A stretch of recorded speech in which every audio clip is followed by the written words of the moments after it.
Sialkot international airport سے جویا news plus registered کے نمائندے حافظ عرفان کی رپورٹ کے مطابق جعلی دستاویزات پر سعودی عرب جانے والا افغانی 5 ایجنٹوں سمیت گرفتار کر لیے گئے۔ تفصیلات کے مطابق FIA امیگریشن سیالکوٹ ایئرپورٹ پر بڑی کارروائی کرتے ہوئے جعلی سفری دستاویزات پر بیرون ملک جانے والا مسافر 5 ایجنٹوں اور سہولت کاروں سمیت گرفتار کر لیا گیا ہے۔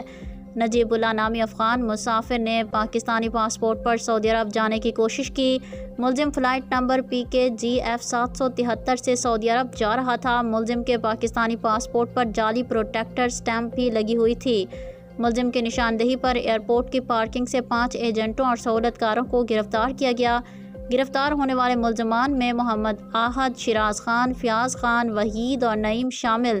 ابتدائی تفتیش کے مطابق ملزم نے گرفتار ایجنٹوں کے ذریعے پاکستانی پاسپورٹ حاصل کیا۔ ملزمان کو مزید کارروائی کے لیے FIA anti human trafficking circle Gujrat منتقل کر دیا گیا۔ انسانی اسمگلنگ جیسے گھناؤنے جرم میں ملوث عناصر کے خلاف سخت کریک ڈاؤن جاری ہے۔